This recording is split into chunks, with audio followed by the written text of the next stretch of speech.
निशुति रात का बुलावा रात के शायद 2 बज रहे होंगे। सुकांत की आंखों में नींद नहीं थी। अचानक फोन बजा। स्क्रीन पर अनजान नंबर देखकर सुकांत थोड़ा हैरान हुआ। इतनी रात को कौन फोन कर रहा है? डरते डरते सुकांत ने फोन उठाया। दूसरी तरफ से एक फुसफुसाती आवाज आई। सुकांत, क्या तू सुन पा रहा है? आवाज जानी पहचानी थी, लेकिन इस गहरी रात में ऐसी फुसफुसाती आवाज सुनकर सुकांत का दिल दहाल गया। कौन बोल रहे हैं? उसने पूछा। मैं अनन्या। दूसरी तरफ से जवाब आया। सुकांत चौंक गया। अनन्या?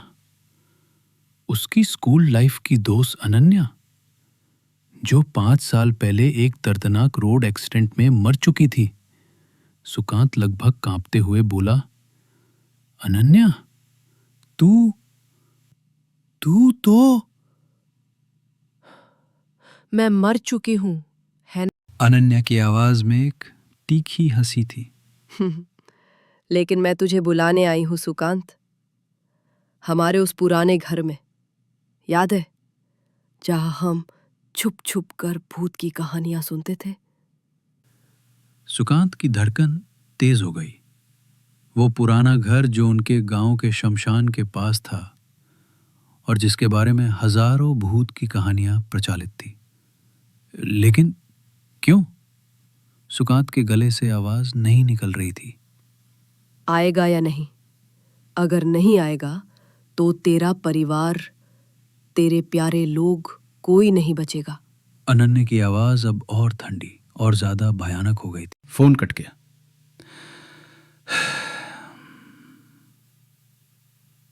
सुकांत हैरा परेशान बैठा रहा।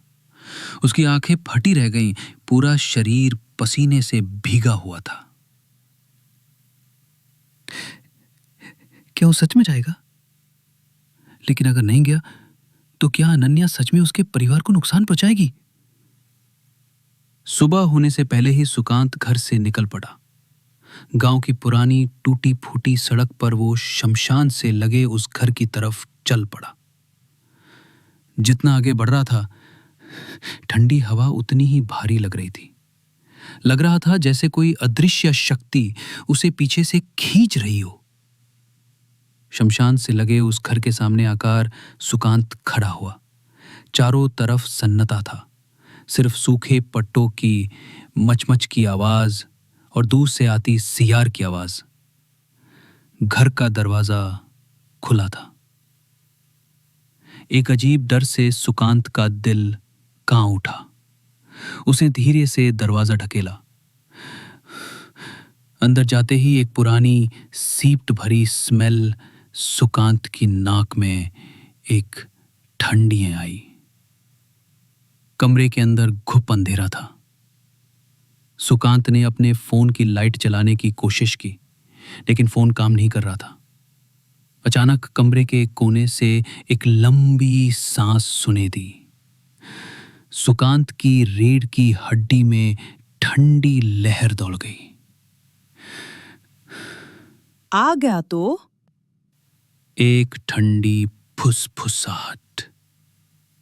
सुकांत ने टॉर्च की रोशनी जलाकर देखा। कमरे के बीच में एक टूटी कुर्सी पर अनन्या बैठी थी। उसकी सफेद सादी, उलझे बाल और आंखें अंदर ढंसी हुई थी। उसे देखकर सुकांत का खून जम गया। अनन्या, तू क्या चाहती है? सुकांत की आवाज कां रही थी। अनन्या धीरे धीरे कुर्सी से उठी। उसका शरीर हवा में घुल रहा था, फिर साफ दिखने लगा। मुझे मुक्ति चाहिए सुकांत, तू मुझे मुक्ति दे। सुकांत हैरान था। कैसी मुक्ति? अनन्या उससे मुक्ति क्यों मांग रही है? वो कुछ समझ पता उससे पहले ही अनन्या ने उसकी तरफ हाथ बढ़ाया। उसकी उंगलियां अजब तरीके से लंबी थी, नाखून तेज थे। सुकांत को लगा अभी अनन्या उसे जकड़ लेगी, उसकी जान चूस लेगी। डर के मारे सुकांत चीख पड़ा। अचानक ही उसकी नींद खुल गई। पूरा शरीर पसीने से भीगा हुआ था। दिल धक धक कर रहा था। उसने देखा सुबह की रोशनी खिड़की से कमरे में आ रही थी। बाहर चिड़ियों की चहचहाट सुनाई दे रही थी। क्या वो सपना दिख रहा था? लेकिन उसके अंदर वो डर, वो ठंडे स्पर्श का एहसास अभी भी साफ था।